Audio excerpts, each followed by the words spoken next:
Joining us on the podcast today to talk all things Ottawa Senators, we've got co-host of the Everyday Sens podcast, Jack Richardson. Jack, thanks so much for joining us today.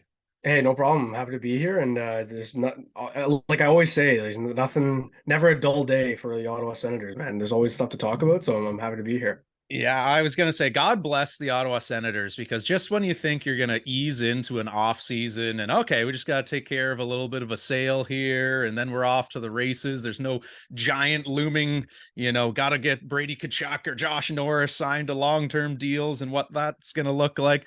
Well, they decide to once again somehow make national headlines for maybe not the greatest reasons. And I mean, as someone who has followed this franchise for as long as you have, and you've seen the various iterations of ownership and some of the struggles that have gone on there, like, did any part of you allow yourself to think, yeah, this is going to be a smooth process? Or in the back of your mind, did you always sort of have that nagging, like, okay, everything's fine now, but you're waiting for the other shoe to drop feeling?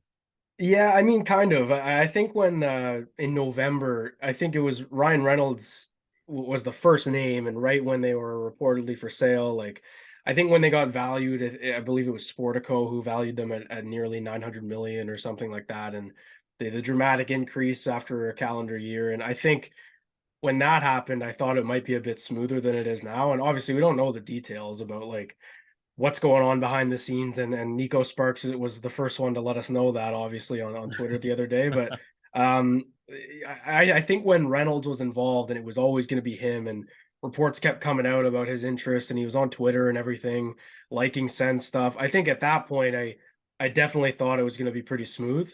Um, but it's a business, and obviously, I think when he dropped out, which was I guess now nearly 3 weeks ago, a month ago now, that's when I realized, this is probably going to be a little bit rockier than we thought. And then it's been a long time, and I know that everyone's really anxious. We just want to know who it is at this point. I don't really have a preferred person based on what we know about everyone, but yeah, I just want it done. I want to be able to talk about their plan and their vision instead of speculating on what I want to happen. Well, that's just it, right? We're getting fed these little breadcrumbs here, and obviously NDAs are a huge part of this, and every one of the groups kind of feels like they're still involved in this process at this point, and all four of them feel like, okay, I'm still alive, my bid is still potentially going to be selected, so they're being very close guarded with this process. But like you say, it's been kind of this odd aura around the sale process ever since Remington and Reynolds dropped out, right? Because right from the get-go, they were it's gonna be them, right? They're the chosen ones. Bettman's tripping over himself to get every photo op with Reynolds possible, and it's a slam dunk. Like, they drop out a few days before the May 15th deadline when bids were ultimately due, because they wanted to get that exclusive negotiation window, because obviously Remington Group was mostly interested in the property around obviously LeBreton and that development and various layers to that.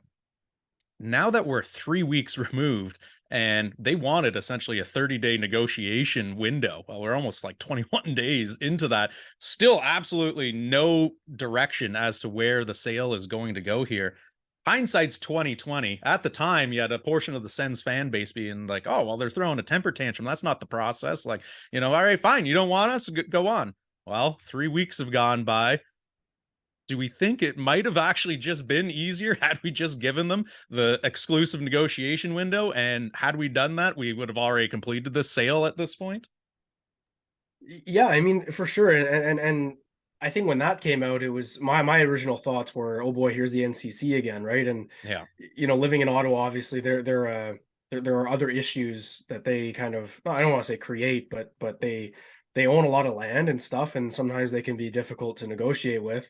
And I think in the past era, in 2017, when the original LeBreton deal fell through, I think everyone was just quick to blame Eugene Melnick, and he was very likely uh, the biggest reason it didn't work out. But I don't think the NCC are necessarily easy people to work with either. Like I think that's what Remington realized, and that's why they wanted a negotiating window. So I wonder how much of that is holding up the sale process behind the scenes for all the other groups, because they're obviously going to be interested in LeBreton. So if they're, I kind of speculated that when the reported number was $1 billion, I was thinking maybe some of that's allocated already to a bid for LeBreton because that's part of it, right? I think when you're buying the Sens, you're buying the team, the franchise. You're inheriting all the debt that they have, probably, unless they pay some of it off. I don't really know how that would work. You're also buying the Canadian Tire Center and all that land around it, that undeveloped land with car dealerships and everything. And then you're hoping to have enough funds to make a bid on LeBreton Flats and buy part of that arena. So there's so many moving parts, and that's when you talk about it like that, you can understand why it was taking so long, I guess. But you got to assume too, this New York firm GSP that they hired back in November, like this is probably all they've been doing since then, and it's been 7 months. So it's obviously time to wrap it up here. And I think the reason people are getting impatient is because the offseason clock is ticking here. Like the Stanley Cup Finals are about to start. Once that's over, you got a week, and then it's draft time, and we know the draft is a deadline for Alex DeBrincat's future, pretty much, right? So it's going to happen pretty quickly here in the month of June, and just you got to hope that at some point this week, hopefully, something gets resolved. Right. And, here we are, whatever, month 6,537 of this sale process here. And, now we're starting to get, for lack of a better term, some of the more blunt quotes that are coming out about this process, right? You got Frank Saravelli kind of laying into Nico Sparks over the course of the weekend. You now have Elliot Friedman, who his quote was, "Everyone here who is supposed to be in control of the process has lost control of it, and it's been this way for quite some time. I don't know if there's ever been another sale process like this that I can remember." So you're really starting to see kind of the chinks in the armor here, and NDAs be damned. We're starting to get some leaks, obviously, to the media about the, I guess, extracurriculars that are going on behind the scenes and some mudslinging and whatnot. But as you mentioned, GSP, who is supposed to be overseeing this process, clearly has not been doing the job that they're supposed to be doing, right? Because even just that May 15th deadline of bids should be in and finalized by then. If we're going by, okay, well, no, we set deadlines for a reason, but you do have groups like Nico Sparks all of a sudden still trying to round up funding and adding investors and this, that, the other. Like, these should be signed, sealed, delivered. Here's our bid. Pick one of these four things. But you just see all these extras continuing to be added. So, like, I 100% get it. And anyone who lives in Ottawa understands the dynamics of, right? NCC, not easy to work with. Government town, change grind slowly, right? We love subcommittees and talking things to death rather than actually doing things in this town. So there's a large part of that that's probably slowing up the process. But in your mind, how much of this does GSP need to really wear as far as kind of fumbling what should have been a relatively, all right, here's your deadline, get your finalized bids in by then, to where we are today with absolutely no end in sight?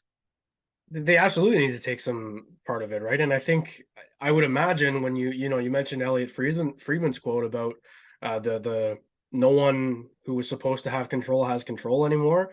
That to me sounds like GSP is either taking over too much or has lost it. And they're supposed to be a third party to kind of filter through and broker the sale, right? It's not a situation where the Melnick daughters are going to go and shake the hands of Steve Apostolopoulos, right? It's going to be there's going to be layers to it. So I think if it's stalled in any way, I think every party needs to wear it, probably except for the bidders because they followed the guidelines. And I think what was also reported about Ryan Reynolds being out was he was frustrated with how long it was taking, right? I think they were reportedly already having $1 billion bid ready in April.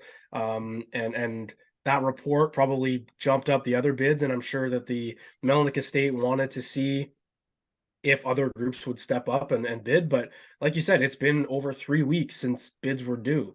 It was so, or 2 weeks, I guess now, but like it was supposed to be, it should not take 2 weeks to go through all this. So I think there's been more moving parts after bids were due. And I think that has to fall on GSP because they're the ones that are brokering it and filtering the information out. So they should be able to set the deadlines. That's my understanding of it anyway. And you keep seeing reports, I know Bruce Garriock put out, he's like Garriock and Ian Mendez have been great. I think they know like just a little bit more than we do, and they're doing a good job of relaying that information to us, which I think as fans we should all really really appreciate, just how in the dark we've been. But Bruce would put out I think last night or on Monday night he put out something saying that Steve Apostolopoulos's bid was the highest, and he also mentioned it's the best structured or something like that. And if Mhm. that's a headline, that means that the other ones, and I'm pointing out Nico Sparks because that one's been the weirdest one so far and most public.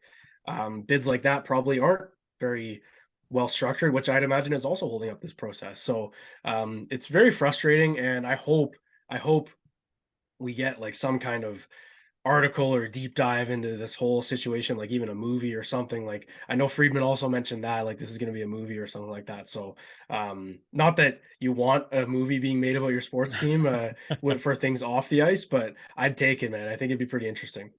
Oh yeah, no, this is going to be something that down the line, once all the dust settles, it's definitely going to be a Hollywood script because there's just so many layers to it. Like you mentioned, right? It's not a typical sale in the sense of, all right, here's look at the Washington Commanders who just got sold, for example. There, all right, billionaire shakes another billionaire's hand and they all walk away, right? Transfer some ownership and putting aside Dan Snyder's personality there, but that kind of comes part and parcel with owning pro sports franchises, it seems. But it really is complicated by the fact that, all right, this is not necessarily an owner; it's an estate that's overseeing the sale. Then you've got GSP, who's probably fumbled the bag a little bit here in terms of overseeing this process. You've got obviously the NCC, you've got the LeBreton deal. It's just an onion, and it's really is very telling that it's taken this long because I think people underestimated the complexity of this sale when it was first getting reported that, okay, we're going to put the team up for sale, and hey, looks like Reynolds Group is going to be the runaway freight train here. But anyone who watched the Welcome to Wrexham series, there were multiple times throughout there where Reynolds and McElhenney were both talking about how frustratingly slow it was to get answers, to get the upgrades to the stadium, to get approval from things. So this is no longer their first foray into things, right? So, like you said, when they've already got bids ready to go, they feel like they're already the highest bidder. They've been getting essentially courted by the NHL for months. Reynolds has appeared at multiple games. He's taken, photos with fans. He's interacting with Sens fans on Twitter. Like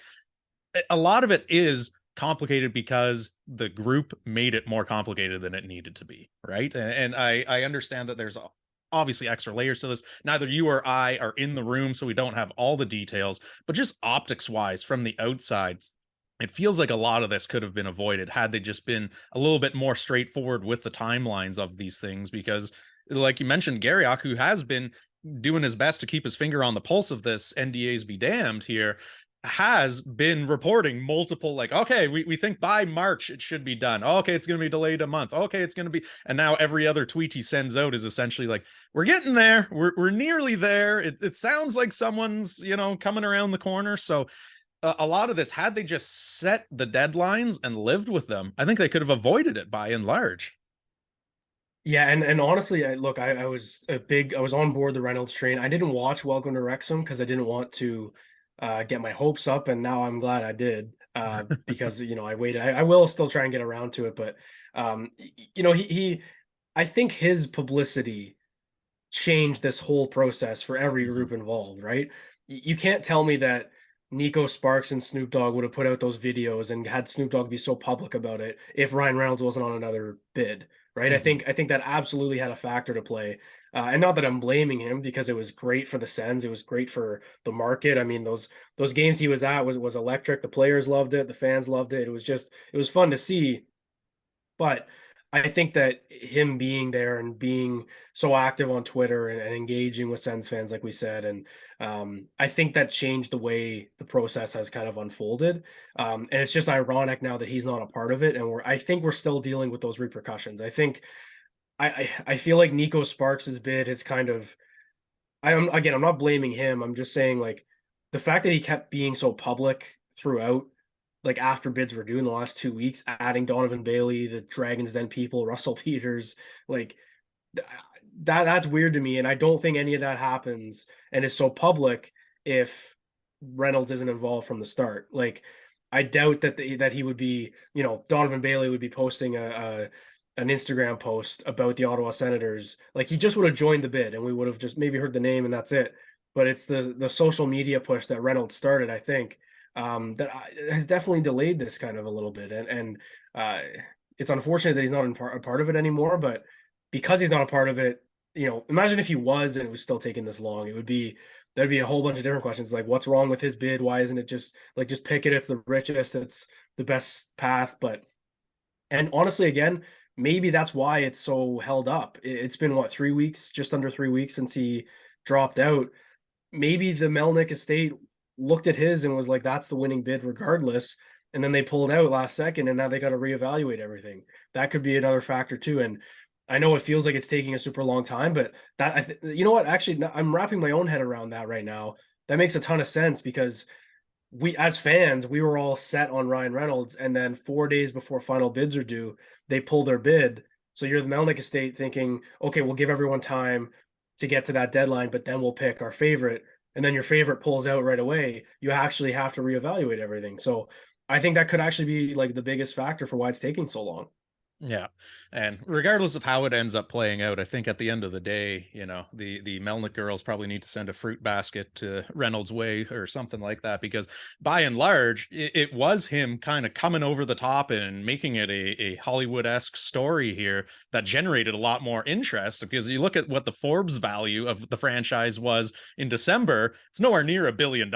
So the fact that we're now talking about, an extra comma in the price tag here for this franchise is by and large because of Reynolds' interest in it. So whoever ends up winning it there is probably going to be paying a premium due in large part to that bid coming through. But shifting to the hockey side of things of this process, like there are real world repercussions to this, because this is really a crossroads moment for the franchise. And we can talk about some of the ownership groups in the past and the relationships that they've had with the fan base and whatnot.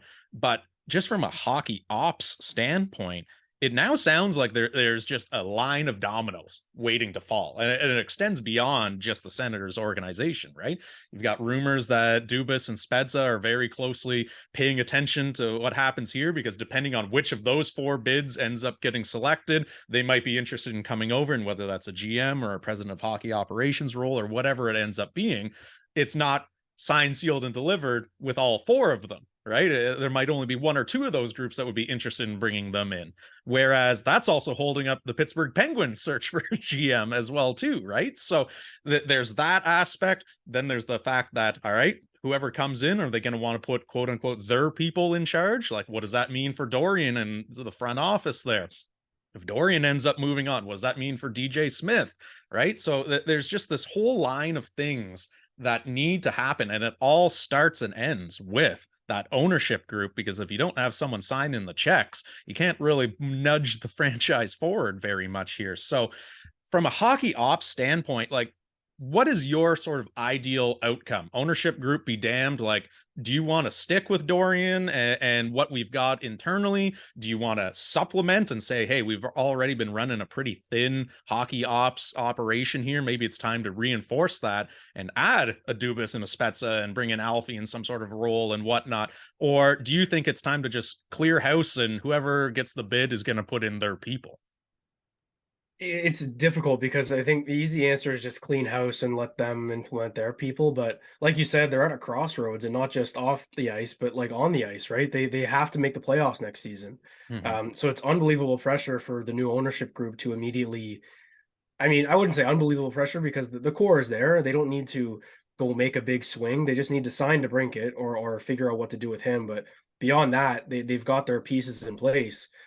So by all accounts, this should be a playoff team next season. I think even as they're constructed right now. So I my answer is clean house, but I don't think that Pierre Dorion does. I know there's discussion about should he be able to see this through, blah blah blah. I'm of the mind that I don't think he should, because he's been here for so long and they haven't made the playoffs in 6 seasons. And again, like, mitigating factors were against him, blah blah blah. He did a great job amateur scouting and building up this team through the draft. The contracts they've signed up are relatively team friendly, so um, a good job there and stuff. But I don't know, in the hockey world, especially as managers and general managers, I don't think anyone necessarily deserves to stick through. Like, it's a privilege to be a GM in the NHL. And if new people come in, and by all accounts, he's interviewed with all of them, all the, he's been part of those processes. So I wonder if maybe it's easier to just kind of tell him you got to change the coach and then go from there. But um, that to me is another side of it. You mentioned DJ Smith and the holdup potentially with Kyle Dubas in Pittsburgh, and how it's been reported that he's keeping his eye on Ottawa. I think about coaches too, like Gerard Gallant hasn't signed anywhere. Like Peter Laviolette's still out there. Like there's still a lot of vacant head coaching opportunities as well. And honestly, I feel like in May you usually see those kind of get shored up. Like I know the Sens hired DJ Smith in May of 2019, I think it was. So that's another side. But I would just clean house. I would bring in your own GM at your own pace. I guess you don't need to get rid of Dorian right away. And honestly, you could keep him in the fold, but just shoring up that front office is a huge deal. They currently have 3 pro scouts. If you I think 3 if you count their European scout as well. So that's not enough, I don't think. And they have like 7 or 8 amateur scouts. Like they need to. We talked about this on our the podcast, the Everyday Sens podcast, a little bit. But as you move forward in a rebuild, you also you invest more in older players, but you also need to invest more in pro scouting and kind of allocate resources more to that versus amateur scouting, because you need to start competing and get some good players in depth and whatever. But I think that the Sens have done a really good job, like I said, of putting a good product in place for whoever takes over, which is why it's such an enticing job, right? Like Kyle Dubas isn't blinking twice if this team has, Brady Tkachuk on a bridge deal and Tim Stützle hasn't. Imagine if he didn't have a contract yet. You're the new owner, you got to sign and come in, and he had the season he had to be like a $10 million a season deal or something like that. Like all those are in place, so that's huge, and probably why this franchise is so valuable right now. But that to me is I guess the long answer or long answer short is just I would put my own people in. Like if I keep mentioning Apostolopoulos because he's the favorite right now, and I'm putting quotations there. I would bring in who I think can do a good job. Like as fans, we just kind of have to trust whoever buys the team, because ultimately it's going to be their decision. Yeah. He's the favorite for the next hour or so until a new tweet gets released, and then power rankings will shift again. But I mean, you raise a good point there as well too, where most of the contracts are already in place. It's not like they've got to go out there and sign 5 or 6 big money free agents that are coming off the books or anything.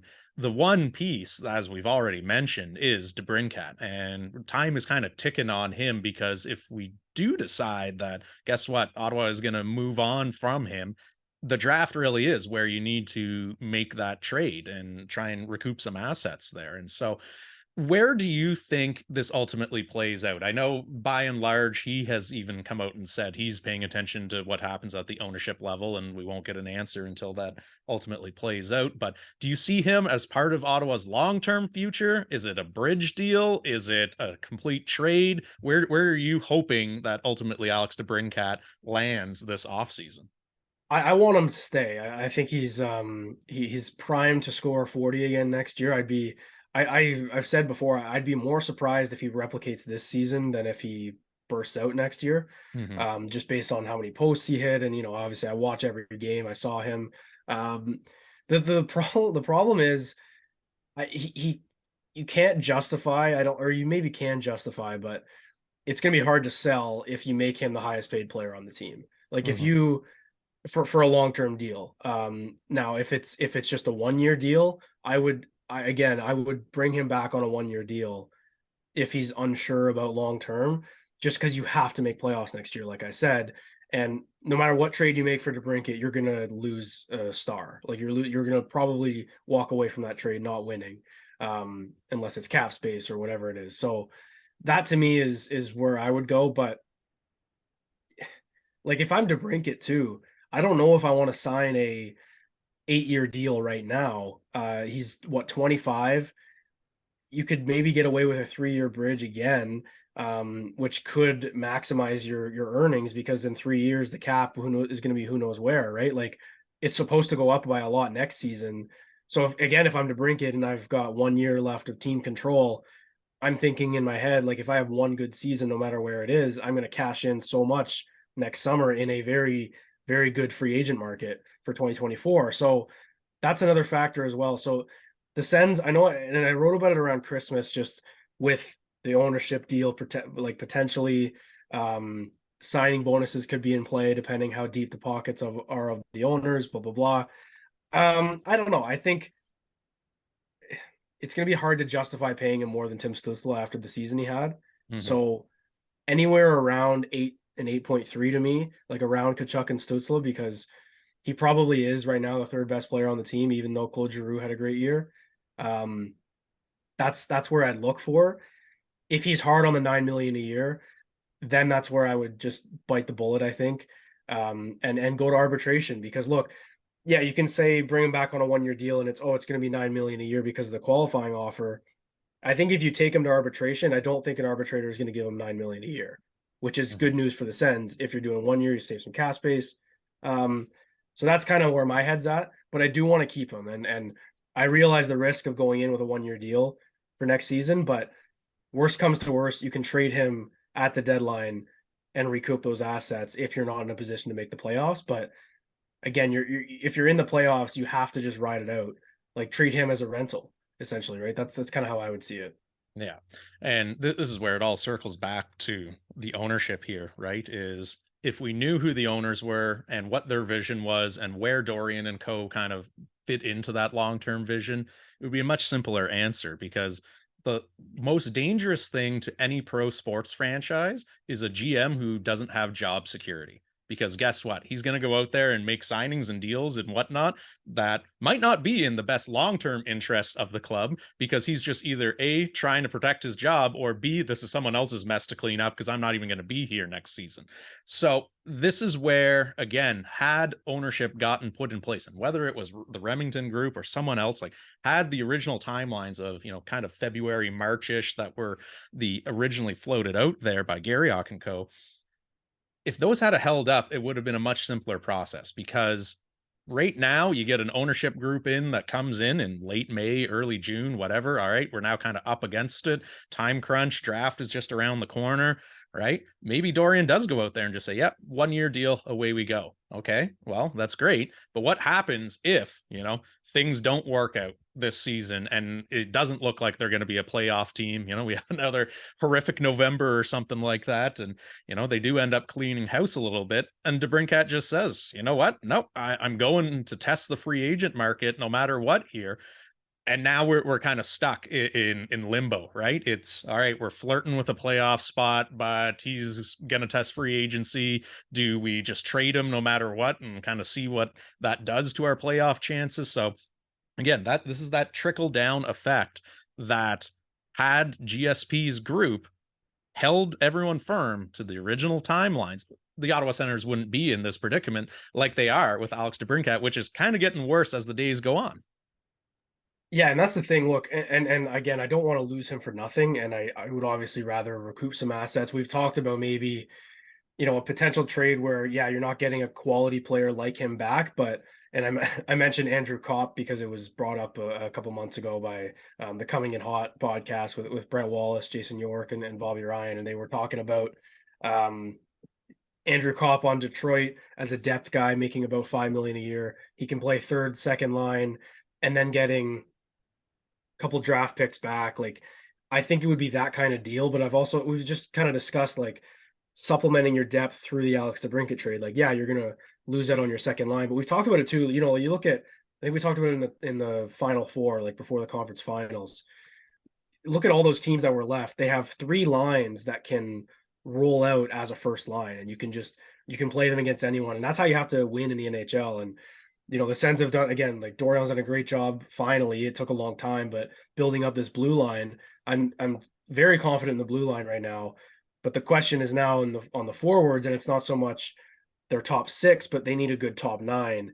So if DeBrincat doesn't want to stay, or there's you're not sure, he's got cold feet, whatever, then you got to look at making a trade to get some assets back, but also look for, like, target a second and third line player on that team. And that could also make the cap situation work for both teams, right? Because you're talking about trading a guy with a huge cap hit. Most contending teams can't fit that under their salary cap this next season without shedding other salary. So like it's going to be difficult, but like I said, they need to make the playoffs next season. And if they don't, I think change should come to this roster regardless. Like I'm not talking like a sledgehammer, but they're gonna have to move some money and get some new players in. Like I'm looking at a guy like Thomas Chabot and Drake Batherson. Like those are guys who need bounce back seasons. If they don't have bounce back seasons and this team misses the playoffs again, you got to look at guys like that to maybe move on from. And it's just it's crazy to talk about because we just feel like we've grown up with this team a little bit, right? Like they came in young and other full blown professionals, but if they don't make the playoffs next season, everything's going to have to be analyzed, and you bet that ownership will, especially if it's not the team that they built necessarily, right? They didn't sign all these guys. Like they're going to have no loyalties essentially. So I guess, and my point, I guess, is if DeBrincat's part of that, he's part of that. But and I'll ask you a question. If you think like if they make the playoffs next year and get bounced in round one or round two or whatever, it'll be seen as a success. Like they made the playoffs, which is good. Build off that. If DeBrincat leaves after that, let's say if they lose in the second round and DeBrincat signs somewhere else in the summer, do you think that's a failure in terms of how they went about the whole situation? Or like, would you see just making the playoffs in 2024 as a success? And if he doesn't want to stay, he doesn't want to stay.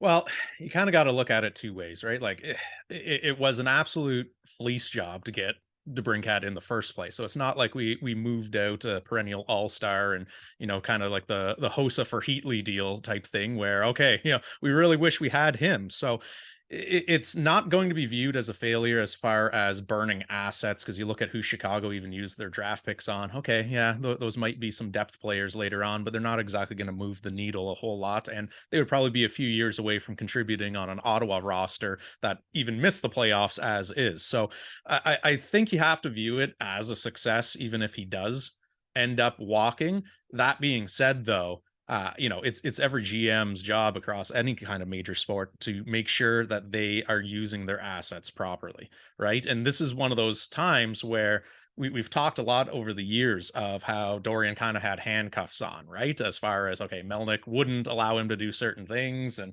it was even floated out today that Dorian allegedly brought an 8-year contract to Eugene Melnick for Mark Stone, and Melnick ended up shutting that down. So, right, he's kind of been operating with half a deck for most of his tenure, and this is just another example of him kind of being handcuffed by the situation because he can't really make any of those decisions right now until that new ownership group comes into place.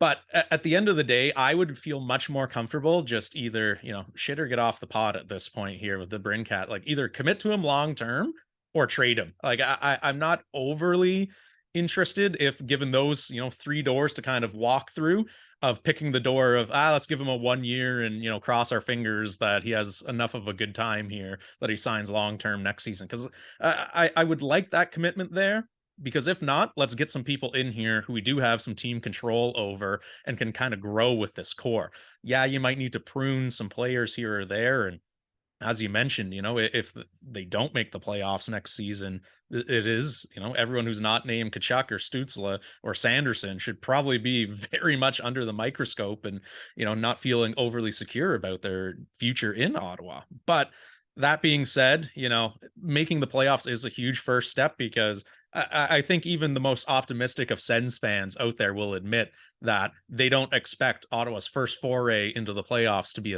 resulting in a Stanley Cup, right? Like you look at the history of sports, you kind of need to take your lumps and get a little bit of that playoff experience before you can summit the mountain here. So it's going to be a process, and that's why I view it as let's either get him signed long term or get guys in here who we have some team control over. Because even if they do make the playoffs, I don't think it's going to result in a championship banner getting hoisted up at the CTC immediately in year one.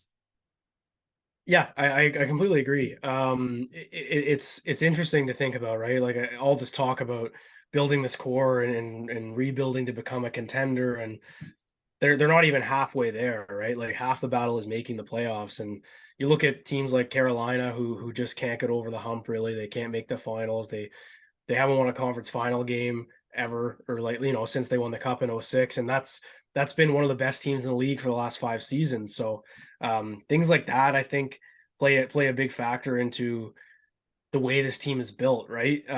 I've all season and even last summer, I looked at the New Jersey Devils as kind of a good blueprint really for what the Sens need to build. And I think the transformation the Devils took in the 2022 summer, so last summer, to build themselves into a top team in the league is important. And I think the Sens should try and emulate some of that, right? Like just fill out the depth pieces properly, get it, like shore up the crease. They had good goaltending during the regular season, and the young stars are on the same timeline as those guys on the Devils, right? Like their captain was drafted in 2017, the Sens drafted theirs in 2018. They get their superstar in 2019 in Jack Hughes, and the Sens get theirs in 2020 and Tim Stützle, also another one in Jake Sanderson. So it kind of lines up, but it's just a year behind. So now this season should be what the Devils did last season. And I know it's obviously not linear and it's not going to be the exact same, but I think that's a fair standard to hold them to. I think this core is ready, and I think that's the next step. And it's, obviously NHL playoffs is get in and anything can happen kind of thing, but we're obviously seeing that with the Florida Panthers this season. But like, I want this to be not a sweat it out till game 82 kind of run from the Sens. And you can't control that, and stuff might happen during the season. But basically, what I'm saying is they need to be in the conversation after November, and it's been so far from that the last couple seasons. They were dead last. They were tied with the Anaheim Ducks on November 25th for dead last in the NHL. And then they played the Ducks and went on this run Mhm. to put themselves in the conversation. It was embarrassing. I remember we did a pregame show back when I was on the Future Sickos, and I titled it "The Battle for the Basement." We did a pregame show for that game, and it was November 25th, and the season was basically over. So that can't happen again, and I know the team knows it. So it'll just be that much more pressure, I guess, on this season to play a full 82 game slate. Yeah. And, if we extrapolate that kind of comparison to the New Jersey Devils there, I mean, you look at how they drafted, how they developed. Obviously, it got helped with a couple number one overall picks falling into their laps there. But, by and large, that timeline will hold. But the real turning point was look at who they signed in the offseason and the trades that they made, right? So, like, this is all lining up to, yeah, you know what? All right, let's give Dorian his flowers. And, guess what? You drafted well, and you and your amateur scouting department have done well. But the biggest knock on Dorian for years has been his NHL level trades have yielded wildly unsuccessful results and sort of mixed bag results as well too, right? Like really the DeBrincat trade is the only one you can kind of look at and be like, nailed it. That was a good one right there. So this is going to be where, again, you need to have someone who is targeting, as of July 1st, the right people to come in and make an impact on that team. Because that was the difference between New Jersey missing out on the playoffs last season versus making the playoffs this season, was the offseason that they had and the veterans that they added, right? It wasn't just, oh, look at all these rookies from, our AHL squad that all of a sudden stepped in and made this huge difference. It was NHL ready bodies that they brought in and addressed areas of weakness on that club. Now, you look at some of the, I guess, kind of non-sexy deals that they've made lately, and again, Matt and Paolo and Smejkal getting signed over from Europe there, they're not going to make headlines outside of Ottawa for those deals. But at a minimum, what it at least does is it creates some interesting training camp battles, right? You've got Smejkal who can kind of add some depth to that bottom six if he ends up being on the NHL roster there. Matt and Paolo is going to be really interesting, right? Because you look at the top four on the blue line is already set in stone there. I kind of assume Brandstrom's going to be the fifth blue liner there at the NHL level next year. So that kind of leaves, the Lassie Thompsons, the Matt and Paolo, the JBDs, like, and there's going to have to be some decisions made on those guys, right? So if you look at a Lassie Thompson or a JBD and sort of their draft pedigree in conjunction with the Alex DeBrincat situation here, like that's kind of the package I'm looking at if we end up making a move pre-season to actually go and try and replace some NHL ready bodies here. It's going to end up being them because, waiver exemption is over for some of these young prospects here. So one way or another, you're risking losing them on waivers for nothing if you end up trying to send them down to the AHL. they're kind of tweeners at this point here, where like how much is JBD or Thompson going to learn down in Belleville for another season, but are they ready to be a full-time NHLer? Like, depends what kind of segment of Sens Twitter you're talking to there, because the jury's kind of out on both of them. But I think there's going to be some really interesting training camp battles that happen this year, but making the right decision to kind of stay on that New Jersey Devils development train is going to be absolutely paramount for this front office. Yeah, and again, not to say that they should, step by step follow the Devils. It's different, right? I think the Devils signed Dougie Hamilton a couple summers ago. Like that's their number one defenseman. The Sens didn't need to do that. They grew. They have one in Jake Sanderson. They've had one in Shabbat, and they traded for Jacob Chikrin. So I think that's kind of a different formula. But again, they still have a strong top four, just like the Devils do. And yeah, with the depth signings, I like Smekal a lot. I like that idea. I like that it's a cheap depth option, and the Sens are now at the point, depending on the salary cap. I know it might be 2 million higher. I think I saw some reports about, which would be huge for the Sens. Let's be real, and huge for most of the NHL, I think. But they've got a lot of entry level deals like a Ridley Gregg, Igor Sokolov, Roby Yarventi, Angus Crookshank. Like all these guys make less than 900K a year. They're all like around 8, 7. Like those are the kind of penny pinching you need to make, right? And like if I don't know, I don't have the numbers in front of me, but like if Sokolov's at 850 and Crookshank is at 760, and you're right up against the cap, I think that gives Crookshank the edge because he makes less money. You can save a little bit of cap and allocate it elsewhere. And that's why Smekal, I believe, signed for 8 something or around there. That gives him a really good shot to make this roster. So things like that matter, and it's going to be that kind of bottom 6 for the Sens. I think it's going to be a bunch of entry level deals kind of thing, guys on cheap deals. I know I've mentioned Corey Perry on Twitter. He'd be great, but I don't think you're going to get him under 1.5 because he'll probably have a pretty healthy market for what he brings. If he, I don't think he's returning to Tampa. I think that's been pretty said, but yeah, like a guy like that. But again, you look at it like that. Austin Watson made 1.5 last year. If you just replace him with Corey Perry, it's a huge upgrade in my opinion. And I loved Austin Watson. I thought he was great. He actually had I think he had like 17 goals the last 2 seasons. Like he had a good little stretch here in Ottawa. But you need more than just you don't want your bottom 6. You don't want it to be a surprise when they score. They should be contributing 10 to 15 goals each if in an ideal world. So yeah, the depth, there's so many options, and it doesn't need to be that's the good thing about whoever steps in. You don't need to make an earth-shattering trade here. You don't need to go make a slam dunk because the 2 slam dunks have already happened, courtesy of Pierre Dorion, obviously, right? With the DeBrincat and the Chikrin trades. So I think those are the hard work that's done. That took years in the making, draft picks, all that.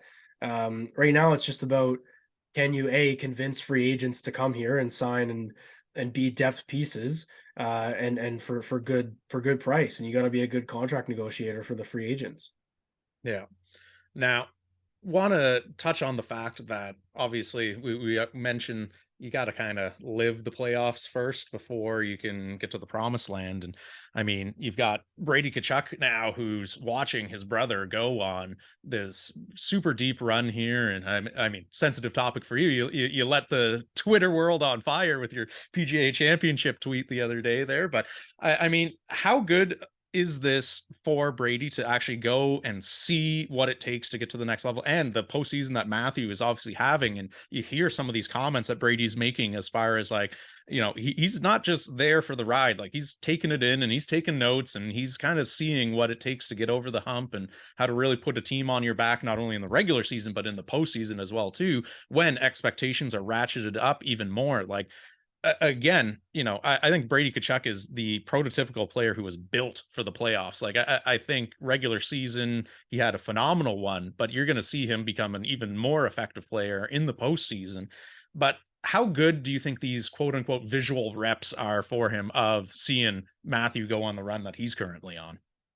I think they're huge. And again, like I'm not I love that he's there watching his brother. It's great. I think it's different than last year too, right? Like last year it was just Battle of Alberta. He was just having fun, and again, last year, Matthew Tkachuk wasn't very good in the playoffs. Like I think he had one goal in the first round and then like maybe two or one in the second round. Like he wasn't good, and they got bounced in 5 games by Edmonton. So you can look and yeah, Brady sees the crowd and it gives extra motivation a little bit, but he doesn't see like his brother doing playoff stuff. Now this season, he is, and Matthew Tkachuk is a Conn Smythe favorite. Like he's been that good. In the conference final alone, he had 3 game-winning goals in a sweep, right? And two of them were overtime winners. One was a buzzer beater in regulation. Like that's the kind of stuff I want Brady watching. And um, obviously, even if he wasn't there, it's his brother, and he's going to talk to him about it, and they're going to talk about in the summer and like, oh, how do you do it, blah blah blah. But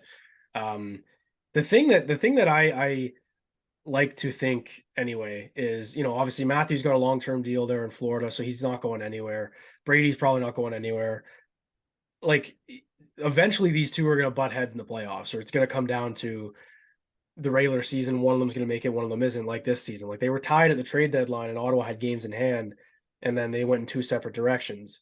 So that's going to happen again. I'm really curious. Like, what if next season, the first round, it's Ottawa, Florida? Like, Mm-hmm. what's that narrative is just going to be crazy for Brady, right? Like you've got to all this, and then again, I love Brady Kachuk, but all these media things he's doing when he's at these games, saying we're going to be here one day, like it's awesome and I love it. But what if when you're there one day you got to play your brother? Like that's probably going to happen. And I think that's going to be a bit of a challenge for him. And look, the narrative could end up being that Matthew is just a better player. Like he just gets the better of his little brother all the time, and that could be infuriating for Sens fans. But that's, and I know you mentioned that tweet, and that's kind of where it was coming from a little bit, right? Like it's been what 2-3 years now of the future is bright narratives in Ottawa, but like the future should be now. We were Mm-hmm. talking about the future in 2021, and it's now we're going into the 2023-24 season, and we still haven't seen playoffs. So I again though, watching it firsthand, and just even the fact that it's his brother, he doesn't have to be at the games. He can watch on TV. I remember doing what his dream is, right? He's living out his dream in the Stanley Cup final. So nothing but good things for Brady Kachuk, and you just know too, like if that scenario happened where it was Ottawa, Florida in the first, second, third round next year, whatever, that the guys on both teams want to win it for their guy. Like Mm-hmm. that would be a hell of a series to watch and a hell of a storyline to follow in general. But I do think that these two teams are primed in the Atlantic Division. Like there's a lot of question marks again next season, like with Boston, with Toronto, Tampa. Like, are they going to have enough gas? And uh, like I would say Ottawa and Florida and probably Buffalo are teams that are going to push the top, if all things go right for them in the offseason. So it's going to be fascinating to watch. I'm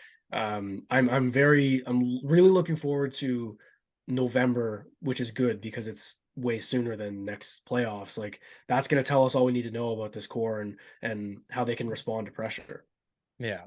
Kachuk family civil war in the postseason would be a sight to see. And I mean, I'm kind of hoping that it goes the way of, all right, there's only so many Thanksgivings you can sit around with the family, and Matthew and Keith are talking about playoffs, and Brady's still sitting there being like, oh, one day me. Like, I genuinely hope that it's starting to not just be okay, our turn's coming. It should, at this point, as you said, start to piss them off a little bit that, like, all right, why is it yet again we're watching, all of our peers go on all of these postseason runs, whether they're family or friends or whatever. And here we are, making reservations at Lock March to go out golfing or whatever the case might be. So I'm hoping that that's gnawing at them a little bit, because this really is a make or break season for the Ottawa Senators. And, I think it is postseason or bust. And anything short of that is going to be resulting in some sweeping changes, not only to that front office, but also to their roster as well, too. So before we let you go, I want you to look forward here, and you're going to put your prediction hat on here. So give me one or two names that you think are going to break out, whether they're already on the Sens roster or a prospect who's finally getting that long-awaited NHL shot in 2023-24. Who do you like to have a breakout season? Ooh, I mean, I guess I could say Shane Pinto, but he kind of already did, right? I mean, a 20 goal, 21 goal rookie season is nothing to scoff at, but it was a quiet 21 goal season, I'd say. Hmm. So I'll go with Shane Pinto. I think with some stability. Like he was at his best when he was on the third line playing behind Norris and Stützle because of the matchups and all that. But I love him in a third line role, and he's going to be perfect there this season if everyone stays healthy. So that's who I would pick as my main one to just have a solid season. And I'm going to go with Drake Batherson for my second one. Like not a prospect necessarily, but just a guy who I know and he's like will bounce back, I think, right? And yeah, I think he had what 62 points or something like that. He didn't have a bad year by any means, but it was the even strength stuff that just needs to be figured out. And I think more than any player on the team, he suffered from Josh Norris being out all year Mhm. because those two had great chemistry in Belleville. They did in their rookie seasons and even last season when Drake was healthy. So those two together on that second line, whoever's their other winger, if it's DeBrincat, if it's someone else, like that's still going to be a much better line this season because of Norris's presence. So I'm looking forward to seeing them again. So those are my two picks. I think Shane Pinto and Drake Batherson had some struggles this season, and then I look to them to bounce back next year. Nice. Well, Jack, we appreciate you sitting down with us. Tell everyone who's listening where they can check out any of your new content or your podcasts or any of the stuff you're putting out these days. Yeah, just thanks for having me. Again, I love talking about the Sens. I'll do it all the time if I can. Just you can find me at Everyday Sens. We started this podcast, and Brennan's the guy who's been running that account for years now, and then he wanted to start one, so we got together and did that, and we release them Mondays and Fridays in the summer for sure, and maybe when games start happening, we'll change that up. But yeah, it's been about a month now that we were running up a couple about 10 or 12 episodes up, so it's yeah, so you can find that on Apple, Spotify, and on YouTube as well. So that's where you can find all my stuff.